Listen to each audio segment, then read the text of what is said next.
what I'm trying to figure out right now is some of the things, or are some of the things that we're seeing that we feel really good about.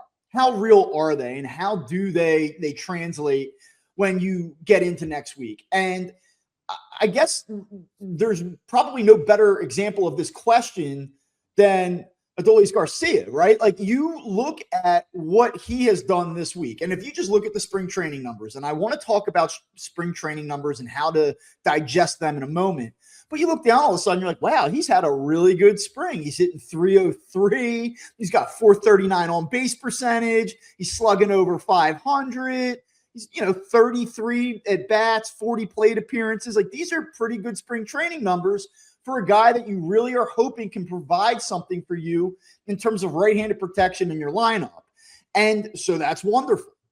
But I go back, and you got to understand that at the beginning of this week, if we were having the same conversation, if we recorded this on Monday morning, you'd be like, dude, how do you interpret his spring training? He's been horrible. So, I mean, before his 4-for-4 day the other day, he was hitting 192. I mean, so should I be excited about what I'm seeing here? I know you had an opportunity to cover it live. You talked to him. Like, how do I interpret this? Yeah, the one thing I can say is, and look, I don't put any stock in the numbers, good or bad, right? The one thing I will say is that they, have been working on things with him, changing his approach.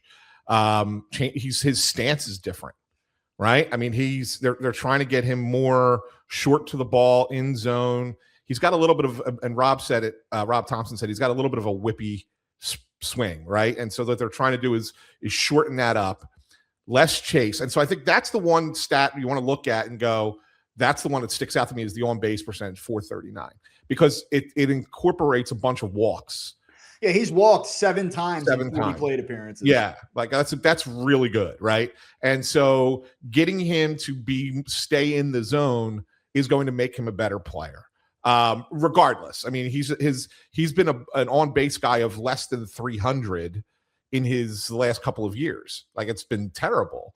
And so if you get him to start walking more and take those pitches and force pitchers to throw him strikes, then he becomes a more dangerous hitter. So I think that the work that they're doing with Kevin Long and the hitting coaches are doing with Adolis Garcia to get him to be shorter to the ball, staying in the zone, I think that is the benefit that you're seeing this week. And it's been something they've been working on. And you got to remember, like, he's changing something that he had been doing for years. So, of course, at the beginning of spring training, it's probably a lot more difficult. That's why you're seeing the weak contact. And you and I had been talking about it, like, offline, and we've been just texting back and forth, like, man, those swings look terrible. Yeah, feeble. They really do, right? But now, all of a sudden, they look good. Mm-hmm. But what happened? I mean, even that 4-for-4 game, like, every ball was hit over 105 miles an hour. Like, I mean, he stung them all. And it's like, well, what changed overnight? And it's just a matter of, I think, getting comfortable with this new swing that he's doing, courtesy of Kevin Long.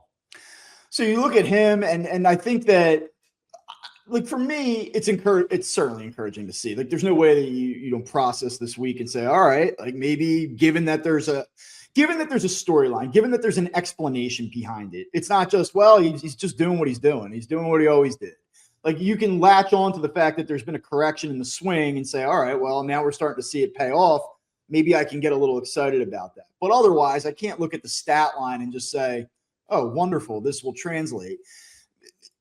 Beyond that, I know we've talked about this player or these players, on a couple different shows this spring. But, like, again, now I look at Bryson Stott and I say, does the production this month matter? No, not necessarily, but he continues to hit well. So OPS continues to sit north of 1,000. He's hitting well over 300. He's hitting the ball consistently in the air to the pull side. He's not hitting the ball in the air to the opposite field nearly as much, which to me is the biggest takeaway of this spring.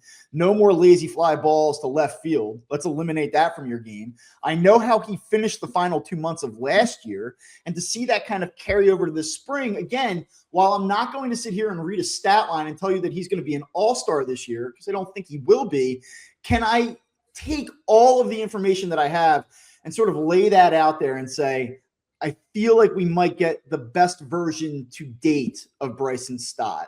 I feel like that is not a ridiculous red colored glasses thing to say. Yeah, we might get the best version of Bryson Stott, but you know what's going to end up happening, Bob?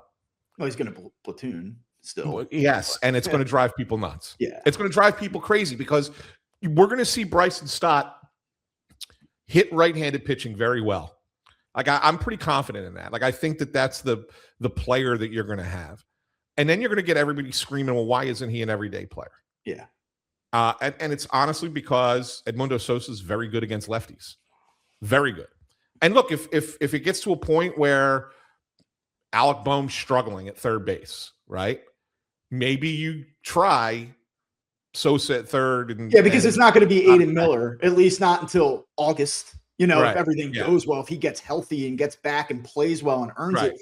2-3 months ago, we're like, wow, Miller's knocking on the door. We saw, who was it? The one ESPN.com writer picked him to win Rookie of the Year, right? I mean, I don't think he's a factor at this point. So now Sosa becomes that 1A or that 1B protection, that insurance at third base.